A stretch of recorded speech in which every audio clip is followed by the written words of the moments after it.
Hey everybody, Hellcrex here, and welcome to another Mercenary Thoughts from the Nanosphere. And today we're going to be talking about that 70-ton mech, the Daikyu. It's, well, interesting. Let's just put it this way. Yeah, you probably know where this is going. Alright, 70 tons. And it has Indo steel. Hey, there's something good about it. It's a 580. Oh, let's sped up. Oh, how do you speed it up? You throw in XL engines. Alright. So we know how I feel about XL engines, but at least they sped it up. You know, if they had just kept it as a 4.6, you know, by itself without XLs, okay, with XLs, then I'd have a problem. At least they sped it up. Now, it carries around 11 heat sinks, doubles. All right, there's good.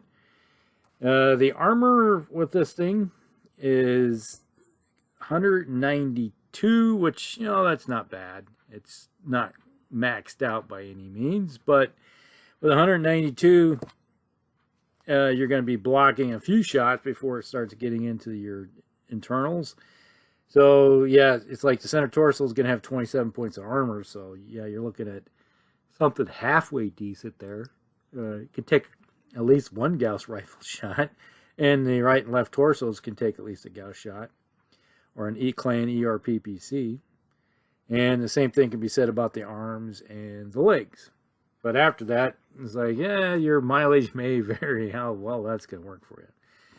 But, you know, at least it has some protection on it to keep it alive and before those XLs are starting to become a major problem.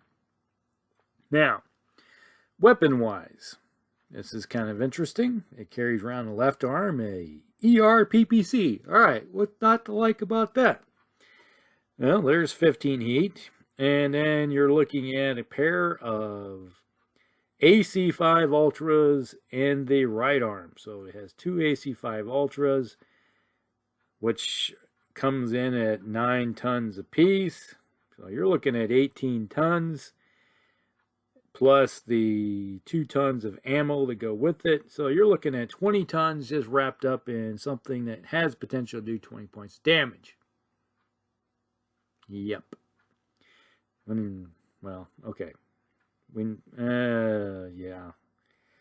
I'm not a fan of Ultra Cannons by any means because, you know, you roll to hit, and then you got to roll an 8+ again just to get the second shot off. See, you pay the price of the heat for it, but you don't get the benefit of the second round hitting because it, you know, equivalent of an SRM2. So, yeah, I've never been an Ultra fan cannon guy. It's like, give me LBX5. I'd rather have a pair of LBX5s. At least, you know, you can cluster munition at somebody and have a potential of shotgunning them down. You know, you may not do 5 damage with them, but at least you have good chances of doing some criticals. Then it carries around a LRM5 in the left torso with a ton of ammo, and then it has case in the right torso. The ammo is also for the LRM in the right torso. So at least they're smart enough to realize that, okay, if we have all of our ammo on one side, at least we can put case on it to protect the pilot from when you do get hit and your mech goes up like a Roman candle. At least the mech pilot won't get completely obliterated when the ammo goes off. At least takes out partial. You know, he's going to take his 2 points of damage and then watch it go from there. All right. Then we have the placeholder medium laser in the left torso. All right. Overall, this is a 580 fast-moving mech with some weapon systems that can shoot out a pretty good distance.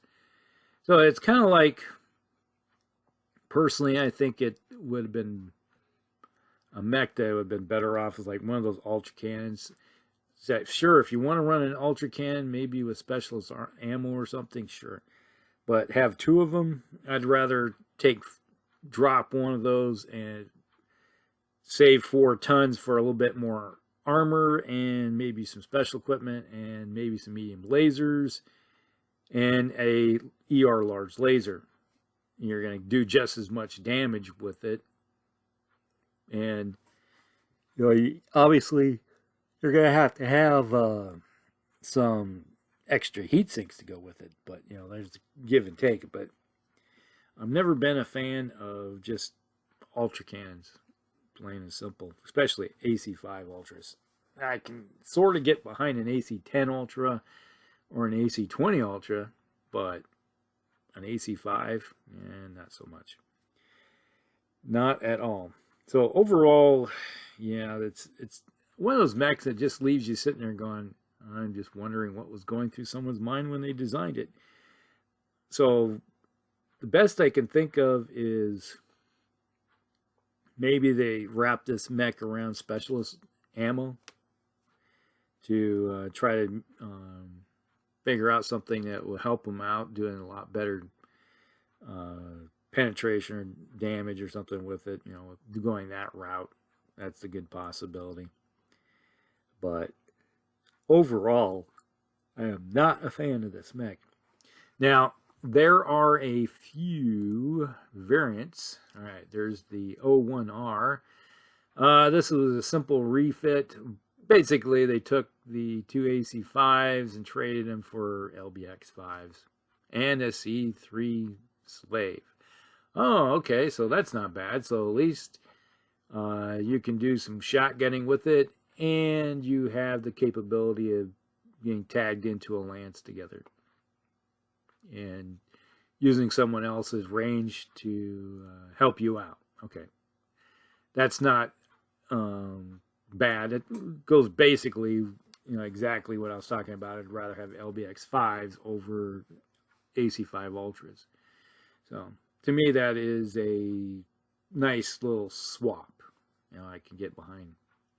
And there's the number 2 version, the 02. This variant addresses the concerns of lack of short-range firepower, and this variant carries a pair of Streak 6s in place of the autocannon. So, well, throwing a pair of Streak 6s on instead of the AC5 Ultra cannons, you will probably do a lot more damage with those streaks than you would with the Ultra cannons when they get in range.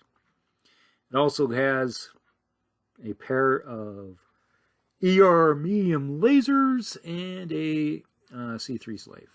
All right, so once again, and it also is carrying around jump jets. So now you have a it's probably a 585, more mobile, and you got a little bit more, obviously you got a lot more close in firepower, and you also have that C3 slave. So as you're closing in, if you're carrying around somebody that has a faster mech in the network, you can hit with that ERPPC a lot sooner than you would before. So at least you're doing that much. And so your odds of doing more damage is increasing. So, and then once you get in close, and if someone's really close with the spotter, you may be able to hammer home with those 2 streaks and the medium lasers, and possibly tagging in that PPC, even though you're probably going to cook yourself.